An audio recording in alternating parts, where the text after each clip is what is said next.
Otakuology Podcast with Otaku Mike Incheon Graves.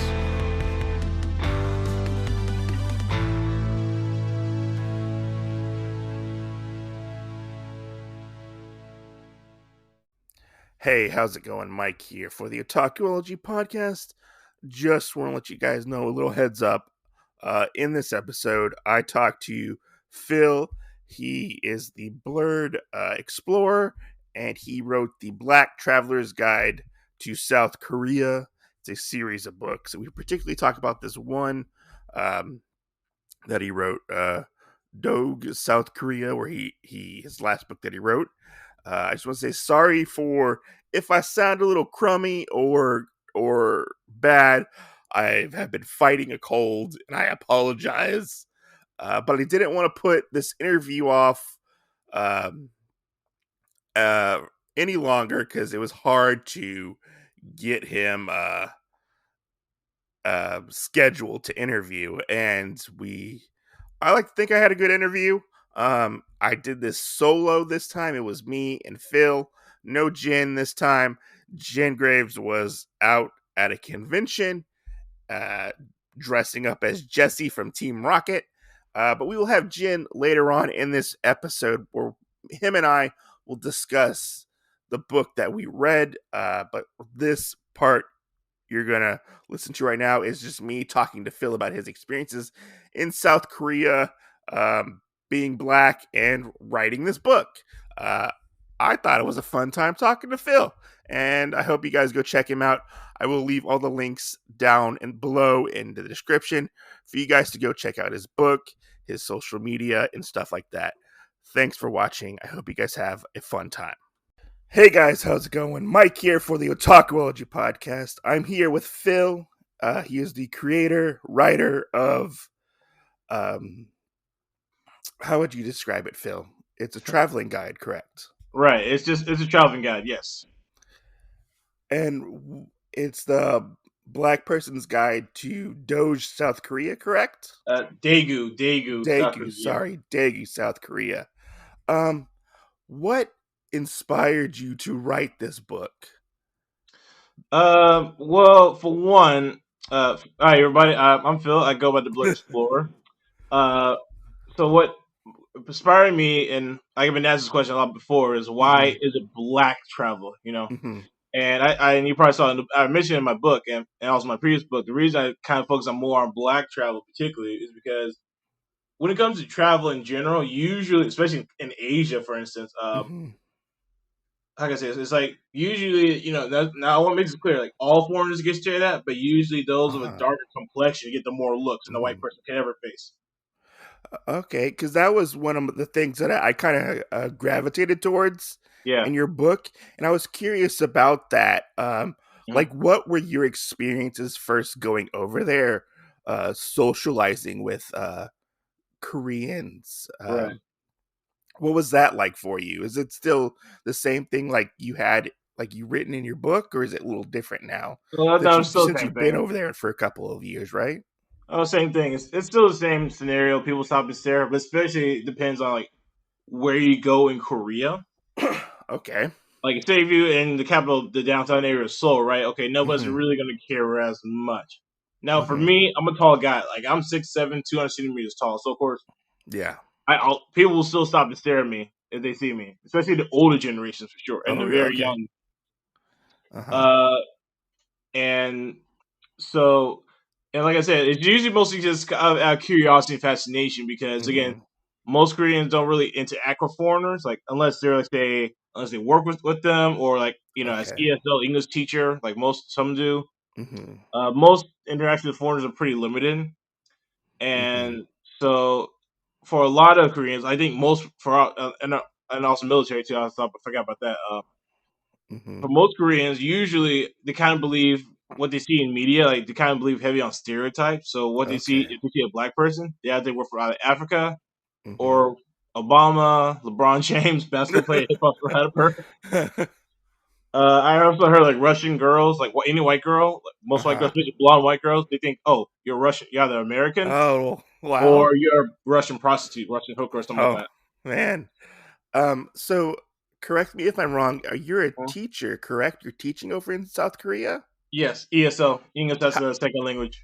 how long have you been doing that, and what's that been like for you? What experience has that been like for you going over there? Yeah, I've been doing that since I've been here in Korea. I've been here since May 2016, so going at the time Okay. of recording 5 years. Uh huh. It's been interesting right now. I've worked in what we call Hagwons or English academies, after school English academies. Uh huh. Like think of like after school civil learning center type places. Okay. So they're like a for profit academy for like students to learn. Usually it could be just not English. You can do anything. Like there's one for math, science, Mm-hmm. Korean, and other stuff too. But mostly English, usually well known one too. Oh. And I last year I actually switched to go into public school. So I teach in Mm-hmm. so I started working in public school, but that didn't work out unfortunately Oh. uh, because of COVID. Yeah. And now I'm in a new school. Like I got this is my current job in elementary school on the countryside now. Okay. Are the schools different from, say, like the countryside and the city? I mean, they also follow the same curriculum, I guess Mm-hmm. you could say. But I guess each school kind of has their own, I guess you could say, type of day offs and stuff like that. Like, Mm-hmm. and usually I know student behavior varies. Also depends on where you live. Mm-hmm. Because like I know it's like major cities, kids they're a little bit nice, but sometimes it can be a little asshole, more assholes than they usually are. Whereas the countryside, there are some students I know who want to learn English, Okay. and they have fun with it. Of course, I still got one or two badass kids, like all students, like all teachers deal with. Yeah. But now for my current job, honestly, I got my job literally out of sheer dumb luck and desperation. Oh, how was that? Well, okay, so I teach in the countryside. So in Korea, most foreigners they all want to work in the city, and usually living in the rural side is not Uh, really a popular destination for pretty much all foreigners. Because to be fair, lack of English for one, mm-hmm. and two, no everybody wants is willing to want to be so far away from the major city. Okay. Now, in my case, as mentioned before, I was working at my first public school job was in Incheon, South Korea, which is near the capital of Seoul. And my Okay. contract at the time, we weren't getting renewed, Mm-hmm. Okay. unfortunately. And so, and my contract came to the close on in February 2021. Mm-hmm. And I saw an ad about teaching in this my current town right now, this country town called Uljan. I'm like, okay, listen, I'll take any job where I could get it. I Mm-hmm. don't care where I'm going. I don't care if I'm in the city or the country. I just need a public school job. And so I sent my resume in, did the interview, got the offer. And Mm-hmm. according to one of the, I guess, native teachers, foreign teachers who did the interview, he tells me that Uljan has a hard time kind of retaining teachers because, again, not everybody wants to live in the countryside. Mm-hmm. But I see it as a chance to revamp myself, get a new job, get new skills, and also, more importantly, actually save money for once. Yeah, that's not bad, you know.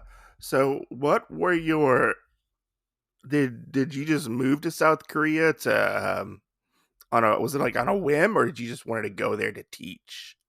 It was kind of on a whim, and also looking, as you could probably like. Let's we wind back to like fall 2015. Mm-hmm. It's your last semester of university. You're sending out resumes, cover letters, all that jazz. Nothing's buying. No one's giving an interview. Mm-hmm. And so one day I came across my university job board about teaching English in South Korea. I'm like, okay, let's check it out. Now, me personally, I always wanted to travel, Yeah. but the problem is, at least me growing up, at least like, and other African Americans also experienced this myself. Apparently, Okay. most of us we never knew any other black person who's traveled or lived abroad. If they did, they were Uh-huh. almost always military every time. Okay. Hmm. So, and apparently, other black podcasters, people who read the book and stuff, they said the same thing. They never knew any black people who traveled abroad that wasn't military. So it's Okay, kind so of a it's common it's trope. it's not a normal thing you're saying. Yeah, it's not. Yeah, nowadays it's a little bit more. Like especially like during the mid late 2010s, you saw a lot more Uh-huh. black travel, YouTubers, IG folks, and stuff like that. So, Uh, and I why do see that you as massive business. Honestly, I see it as a massive business opportunity because no one's uh-huh. done this type of content before. Why do you think that is? Why people of color have not traveled abroad more frequently? I would say one cliche answer, I hate to say it, is money is a big Okay. part, of course. But Hmm. I mean, there's a part, but I think the main factor is because now, like I said, African Americans, Black people, we're pretty conservative as a whole. Like Uh-huh. we typically stick to our own, and we Uh-huh. don't usually do things outside of our comfort zone. Like we don't do things unless we know of a Black person doing something. So, for example, we would never play golf because without Tiger Woods, no one would be playing golf, basically. Uh-huh. So, and again, I guess also that fear because Hmm. America, we had like this whole history about being a racist country, right? So we're kind of Yeah. afraid that all other countries might be racist, but really, it's not. They're not. Yeah. There's Yeah. ignorance from here, spots from here and there, but again, it's not like something Hmm. like you gotta be worried about. Like as you know, it could be It's on it's guard like it not could be in America. it's not something you personally deal with on a day-to-day basis living No, in I Korea. mean, yeah, no. Now there is xenophobia against all foreigners, especially Uh-huh. nowadays, thanks to the virus. Yeah. But compared to America, it's like it's really a cakewalk. Like I'm not worried about Oh. it. Well, that's good. That's good to hear. So, when you were creating and Mhm. writing this book series, Mhm. because I noticed you did have one for another town. Yes. How long did it take you to do the research and write these books? The first book was in Incheon, Incheon. Uh huh. Um, actually, I took it was all summer because last summer I wrote and published that book last summer, Mm-hmm. and last year when I was like that job back my first job in Incheon, I got kind of as you say got put on leave Okay. because I worked at an English center in my school at elementary school, but we never opened up a single time because of the pandemic. Oh. Now, originally, we are supposed to take the summer off, like be closed for the summer, and we open up for fall semester. So I Mm-hmm. took that summer, go ahead, go out, do research. That was for the first book because I lived in the city, so it was pretty easy for me to go Mm-hmm. out there and get pictures, and then come back home. Mm-hmm. Daegu that took a little bit longer because it was a little bit further away, about 3 hours away, Okay. 3 4 hours away. So, and I had to really plan it out because I had to I had to time it to make sure case numbers are a little bit lower enough to where like okay, it's safe to travel. Okay. To and from. So, is your plan to hit every city in South Korea Uh, eventually? yes, actually, my next book, and I decided, I guess you could say, my motivation came back. Okay. Um, so now I'm actually gonna work on my next book is gonna be the whole country of South Korea. Oh. Oh, cool. Yeah, I want to be able to hit every city, of course, but just I got a general idea of what I Yeah. want to take a look in. Uh-huh. Um, has your book been positively received once it was released? Yes, very much so. Definitely got interest. Reviewers, podcasters I went on to, they Uh-huh. all said like now they want to check out South Korea when it's safe to travel, of course. Oh, that's cool. That's cool. So That's good to apparently it hear. does. I guess I did something right. Yeah, because when you reached out to me, I was like, "Oh, this is a interesting topic. I've never thought about Mhm. this or heard about this." 'Cause Right. when you reached out to me, you talked telling me about your book, and I was like, "Oh, this is something that I never would have thought of." But in your book, you talk about particularly finding clothes in South Mhm. Korea. You being 6 taller 7. than Yeah. most South Koreans, was it hard for you to find clothes? C- I mean, you can, but the problem is the best option would be having going to near Seoul or Pyeongtaek, where the army base is over there. Uh-huh. That's where it's in Seoul. So it's like, just imagine trying to drive 4, 5, 6 hours on a weekend just go buy some clothes. Uh-huh. Oh I'm wow. not doing Because correct me if I'm wrong. Are the sizes different over there? that. They are. I mean, now South Koreans they're a lot more taller than North Koreans Okay. because they have more food, more nutrition, right? Uh-huh. Uh-huh. And also, now, in a lot of Asian cultures, right, particularly East Asia, it's Hmm. all about looking slim and petite for women, especially Okay. for women. So for men, like for example, right, you don't really like compared to the West, right? Everybody's trying to be like Jack, like Hulk, but muscular, Yeah. right? Yeah. Again, in Korea, it's more like trying to look more slim, Hmm. like yes, okay, may have muscle too, but it's not like you're trying to be like Hercules, built. and Oh, especially for women too. Korean women, like you gotta look slim, you gotta look thin. hmm, interesting. Why is that? Like, is it just because of their society in general? Right. It's always kind of in this historical thing, I guess you could say. Okay, Not yeah, just Korea, but China, Japan. Again, it's always it's a long history about why that way it is. okay. I didn't know that. That's interesting. Yeah. So in this in your books, I'm looking at it right now. Right. Um, you discussed gaming culture in Korea for a Hmm. brief for like a chapter or two. You talked about buying video games and stuff like that. But there was this one thing that caught my interest in this book, and it Hmm. was the 8-story arcade building Yes, I think. Yes, I remember that. with the Yes, giant, like a giant Ferris wheel on top of it. yes. Yes. Yeah, that place. Yeah, inside there is a little arcade. I forgot. I had the pictures of it, but the quality wasn't there, so that's why I didn't put it in the book. Okay. So thing like it's like an 8-story mini mall with there's a what's the burger place? It's a franchise. I can't remember the name of it right now. It escapes Uh me. huh. Yeah, I got that. I seen a few restaurants. I seen a arcade too, clothes stores, and on top there's like a Ferris wheel and some other rides you can get on. That place opened up early this year in 2021. Okay. So Does Korea have a big gaming culture?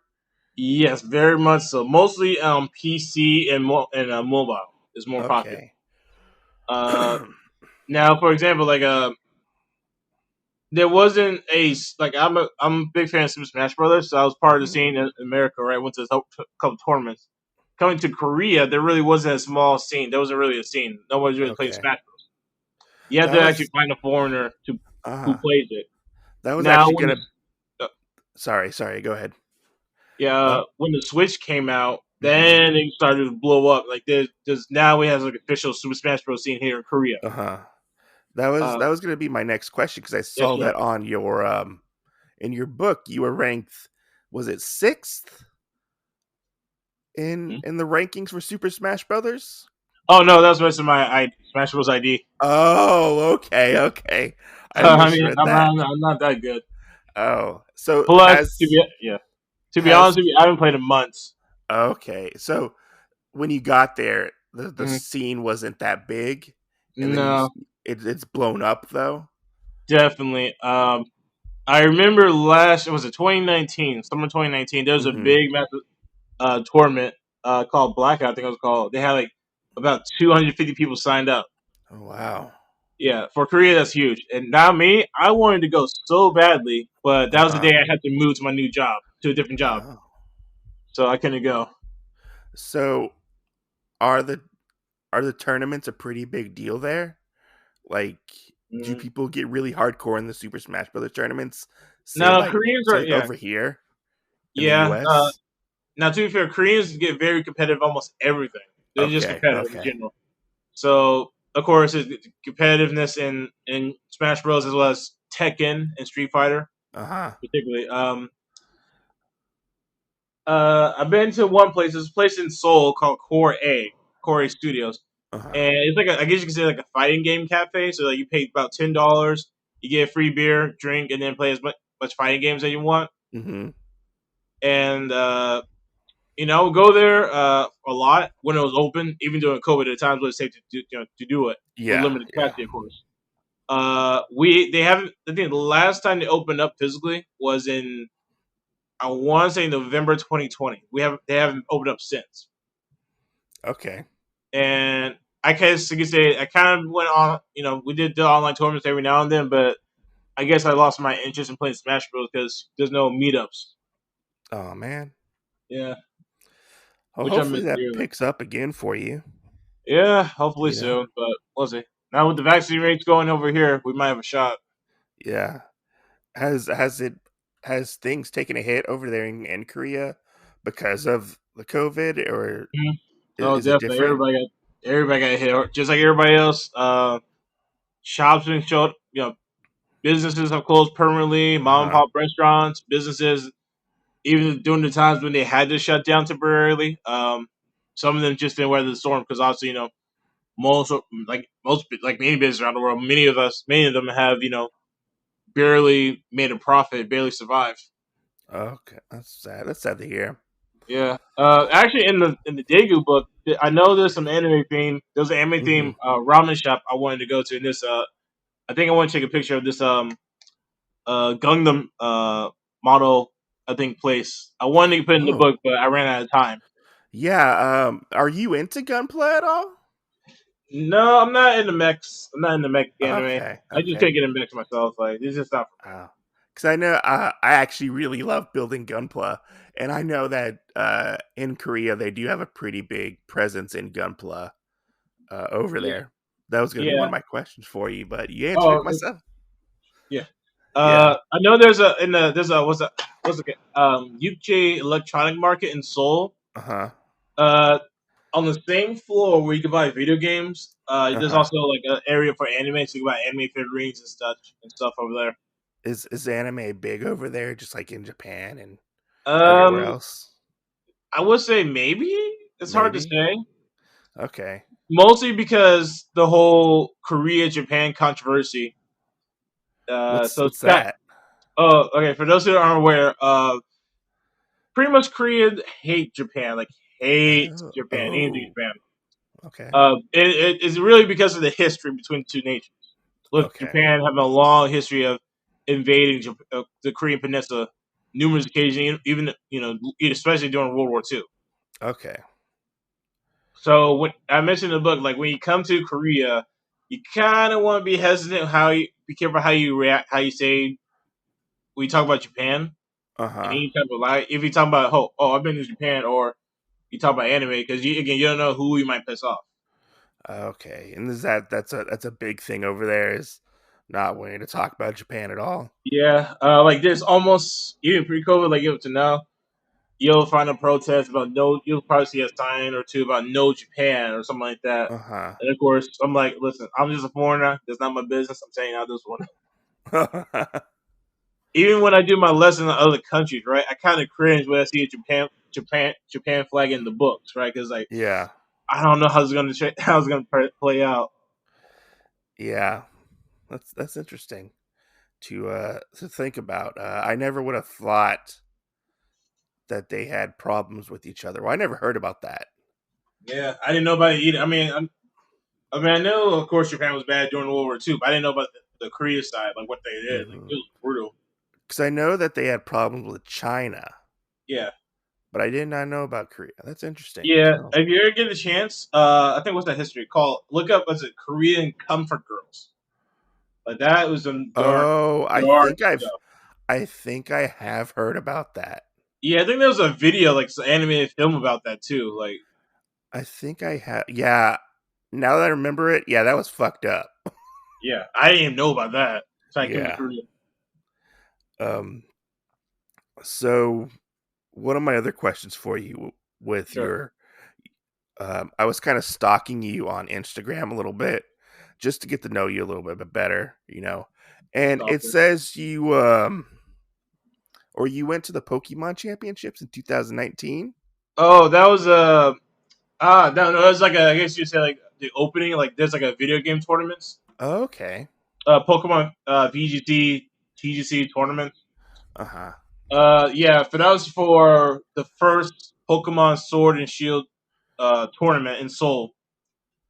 Yeah, that was like just a month after the game came out, and that was like the first tournament they had. Are you And really unfortunately, that was the next tournament. I think was going to be around March or April 2020. Uh-huh. And of course, we could probably say why that didn't happen. Yeah, yeah, obviously. That unfortunately didn't happen. Of course, uh, I've been to a few tournaments. Like I went to the Sun and Moon and Pokemon Ultra Sun and Moon tournaments. Mhm. Those were a lot of fun. Of course, I didn't make it anywhere. I'm not that good. I only made like like 2 rounds at most. I only got 2 wins at most. Uh-huh. Uh, Is the scene over there pretty hardcore for yeah, Pokemon? like I said, Koreans take anything competitive. Like when I've been to tournaments, people had like pens and papers writing down Oh, notes wow. on the opponents on the move. So yeah, Wow. Yeah. So are you really big into Pokemon? Like Yeah. like a big I, fan of Pokemon? yeah, I would say I'm more like a heavy casual. Like Okay. I like to play, but I'm not deep competitive and stuff like that. Hmm. But like What? I'll give you like if I do play it, I'm Uh-huh. not going down without a fight, basically. Okay. What what generation is your favorite so far of Pokemon? Uh, I'm either Gen 5 or Gen discriminate generation Gen 8. I like what they have, Uh, the designs of the characters. okay. I'm not up to my current gen, so I don't know all Yeah, of them. that's all right. I stopped with gold. Ooh, That yeah. I mean, for me at least, growing up, like how can I say, like okay, so I played up to Crystal, uh-huh. and then and like from Gen 3 and onward, I pretty much played on and off when I was bored or had the cash extra cash play for it. Yeah. I didn't really get back into Pokemon until college when like X and Y came out. Hmm. When it had like kind of the revamp when it went 3D. Yeah. Did you enjoy those games? I did. Also, you know how a lot of friends, especially like during the 3DS days, we had the Street Pass, right? Yeah. People walk by and get tagged with people playing Pokemon X and Y. This is back in college, like during the mid 2010s, early mid Hmm. 2010s. Good times though. That's cool. Because it looked like you were a pretty avid Pokemon player from the way you post a lot of pictures from Pokemon. So I was curious about that Yeah, because my and of course kid. I used it a lot of my lessons too. Oh, To really? How does that go? How does that go uh, about? usually if it's part of a sentence, especially like if I'm doing like ABC, like for example, for my third grade class, we're reviewing ABCs, right? So I did like ABCs of the objects in the book, and also a Pokemon. Uh huh. So like say A is apple, A is abra, or something like that. Oh, that's pretty clever. Yeah, that's I have fun with it. Fun with them, and of course the kids know that I do play Pokemon, and it's kind of my way of saying yes, I play Pokemon, and yes, I can kick your ass. Try have me. you have you challenged them into any like Pokemon battles? I was at previous jobs I had on the 3DS. On the 3DS. Yeah. Of course, leading up to those events, I had students talk shit, right? And of course, they couldn't back it up. That's funny. So going through your book again, uh, you do the Koreans have a obsession with fried chicken and beer? Yes. Because you talked about in your book about a festival for fried chicken and beer, and I Yes. The became Daegu Chicken really Festival. interested in that because those are two of my Yeah. favorite things. Yes. Then you'll love this festival. Like, oh, I'll How put do it this way. You know how there's a stereotype joke about how, like, in black neighborhoods, you'll find a liquor store on liquor store and church on every corner, right? Yeah. In Korea, it's fried chicken because they're everywhere. Oh wow, really? Like franchises or mom and pop shops. You'll no matter where you are, you will find a fried chicken restaurant in Korea. You won't be, Okay. Because and every single go no, go ahead, please go ahead. I know in Japan, like KFC is really big over there in like Yeah, Christmas time. yeah. I know that. Yeah. So I was curious if it was like that over there as well. Mm, I would say I think it's yeah. Yes, it's super huge. Like people will go out, have a beer with their friends, family, Uh get some chicken. We know order huh. takeout, I get delivery. I'm guilty of that myself, and that's my biggest bane of my existence to my wallet since I've been here. So, do they have many of these festivals? I Like mean, there's a good amount of festivals, but when it? definitely the Daegu Chicken Festival is definitely my by far my favorite festival I've been to. Uh huh. I only went one time in 2019. That was the first time I went, and of course, I was excited for the 2020 festival, but of course, that didn't happen. Mm-hmm. But yeah, just Yeah. imagine like finding stalls of like different chicken restaurant franchises, trying different styles, different variety. Yeah. So Honestly, it's. some hit great, others they're just not as good. Have you had ones that are just like awful? Yes.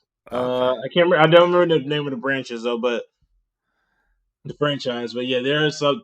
Yeah, you got your great spots, and then other ones are just straight up terrible. Uh, you talk a lot about food as well in this Mhm. book. What are some of your favorite spots that you've hit up in the city, and are there any particular kinds of dishes that you really enjoyed while living Uh, in South Korea? Definitely, I always believe, and I think other travelers can agree with this. Is like all best foods always at the street markets, Okay. the local markets.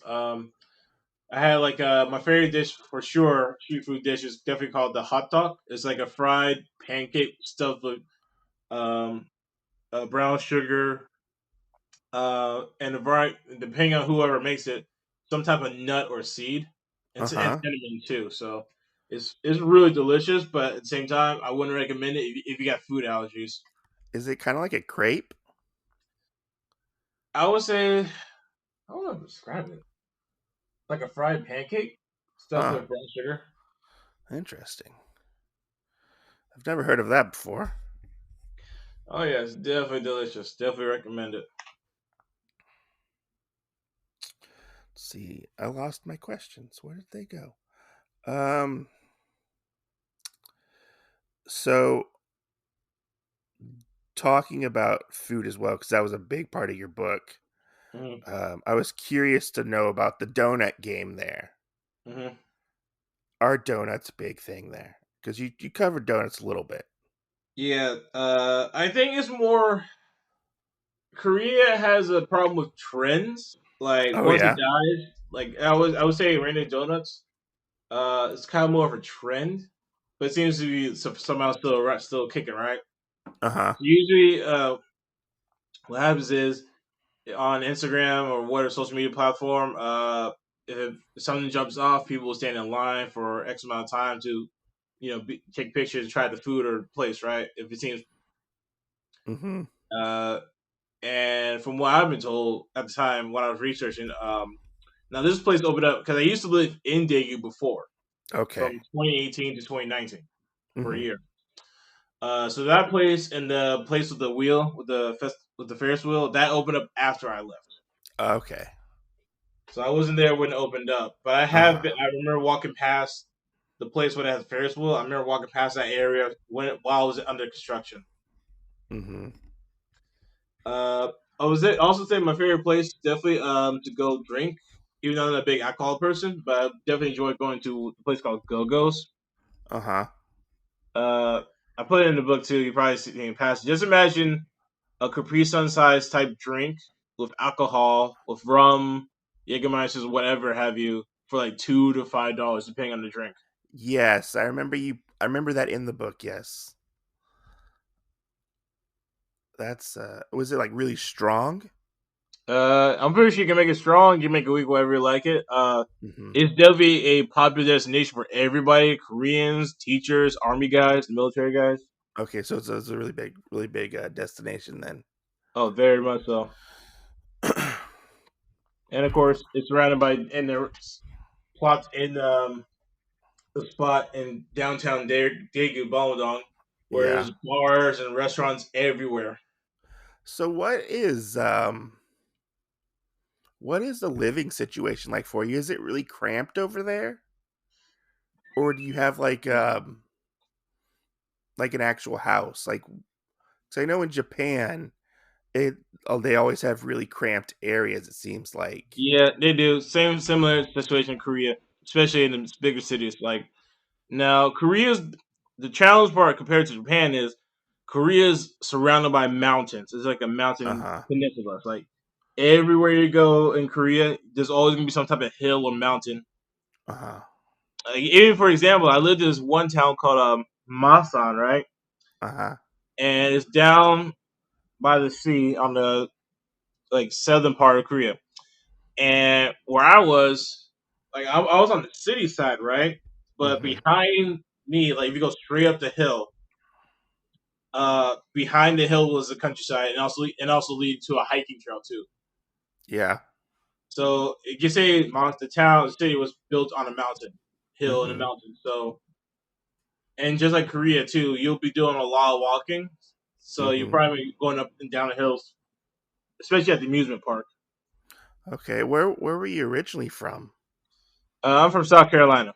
Okay. So was it a big culture shock going from South Carolina to Korea? Oh, definitely. Just going from the fact that going from America, where it's like you got a chance to meet everybody from around the world, right? Yeah. Now you're going to a place where everyone's homogenous. Like everyone looks the same. So you can't hide. So like if North Korea attacks, I can't hide. I can't blend in anywhere. Yeah. But Uh, and I guess I mean, just like anywhere where you go, really, like yeah. culture shock happens to you when you travel. Even in America, when you leave the South and go to the West Coast or North, Yeah. you get different culture shock, and then vice versa. When you come back, you get the reverse culture shock. That's most definitely true because I'm from Texas, Right. and when you go up north, it's a whole different ball game. So I was curious, like how different it was from, you know, going from here to South Korea. Uh, but you do kind of cover that in your book. Mm. Do you ever plan to go up north to North Korea? Technically, it's not really possible to do so. Okay. Like you have to go adjust some leaps, hoops, and bounds, and then you have to actually go to China to go to North Korea. Oh, okay. I was curious about that. You know, would you cover all of Korea? Nah, I'm not going over there. No, no, not worth it. No, I'm afraid I Yeah, might get kidnapped and end up becoming the basketball coach for North Korea. I always. I mean, while I was reading the book, um, I kept thinking about the interview in my head Yeah.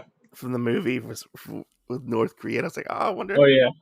I was like, oh man, I hope South Korea is not like that. You know, which I Nah, don't think that's it full is. opposite. Yeah. But yeah, this was a really interesting book to read, and I look forward to reading more Mm. um from your series of books. I just found out today that you wrote another book. So I'm gonna have to go read that one now as well. Uh to to uh to learn more about Korea and Right. stuff because I honestly didn't know much about Korea. I know that they have their own kind of manga over there, which is called Mama. manhwa. Yeah. Yeah, and they have like the Korean dramas and the K-pop and stuff Right. like that, you know. And now I want to know more because your book, um, it perked my interest to learn more about this other country that I didn't know nothing about. Really, you know, it was kind of very much a mystery to me, or maybe I just never really found out about it. I know more about North Korea than I do South Korea. Yeah. Yeah. Don't feel bad. I was in that same boat when I first decided to move to South Korea. Like I didn't know anything about the country. All I knew was Gangnam Style, Samsung TV, and or smartphone, and that's it. So Yeah. So what is next for you? Uh, are you with your book, with your books? I should say. Are you going to try to get them like physically print? at some point in time, I'll do physical prints, but for now, Uh I huh. think I'm just gonna focus on doing ebooks only. Just Okay. because for now, okay, now my first two book, Incheon and Daegu, is really more of a test to see if there's demand for the type of book for Mm-hmm. anybody to be interested in. Mm-hmm. And so if it was, then okay, I'm gonna start doing more in the future. Mm-hmm. So that was the plan all along. Was it hard for you to get your books published? No, well, of course, I had to like look around to find out how can I go around the publishing route, Mm-hmm. and I settled for this company called Publish Drive. Okay. And what I like about them is, you do pay a subscription fee every month, but in Uh huh. exchange, you get access to Google Play Store, Apple Books, and a lot of retail ebook retail sites. Okay. And also, you get to keep all your commissions that you make from the Okay. book, compared to say if I just stuck with Amazon only or Google Play Store only. Okay, so if I pay the $9, $10 for your Right. book, you will get all the profits for that then. In a sense, yeah, after at everything, I get the money, after taxes and all that Yeah, jazz. But yeah, yeah. but Well, yeah, that's good to hear. yeah, yeah. Compared to, and I do like the idea of that. I did tell a friend about that, and of course, it wasn't for him per se. Like he tried it out and said, "Okay, it's not for me." Yeah. But I do like what they have to offer, Uh-huh. so that's why I keep using them. Are you gonna eventually try to branch out and try and maybe find like a bigger publisher or do something different down the line once you've released more books? Nah, I'm gonna stay independent because Okay. get a lot more control, Uh-huh. and of course with a major publisher, they take a bigger take a big commission. Yeah. So Has has the book been profitable for you uh, since you've released them? they're doing okay. Again, these as an author, it's easy. I wish it was profitable, but at the same time, it's more a realization that it's not easy to sell books Mm-hmm. as I thought it would be. Um, One because it's I guess from other authors from what I gather, other authors have already said it is like it's easier. The easy part is making the book. The harder part is just selling and promoting the book and where I get people trying to interest and buy it. Oh, okay. Have So you have you thought about doing like YouTube at all and doing like traveling vlogs on YouTube for South uh, Korea? that I'm thinking of doing with them with TikTok right now. Anyway, so You're on TikTok? yeah, I'll have to go follow you on TikTok. What are you under on TikTok? same name at the Blerd Explore. Okay. Yeah. I'll have to put the link down below so people can check you out and follow you. Yeah, yeah, yeah. So I'm on Instagram on that Instagram at the Lord Explorer. Um, so I do TikToks. I'm trying to get a little bit more of that. I usually do combine. I might try to get more into skit type stuff, but also do like food videos and like Mm-hmm. travel stuff, places and stuff around Korea. Well, that's cool. Yeah. So like I said, my next plan, I do want to write a book about the whole country of South Korea. Mm-hmm. But I had to wait a while because I wanted to make sure I got fully vaccinated, and then Yeah. wait till cases numbers get to a safer level before I say, Yeah. okay, let's go out, go take these pictures. Mm-hmm. How how long do you think that would take to create, book wise, when covering all of South Korea? Honestly, it's gonna take more than a year at this pace Yeah.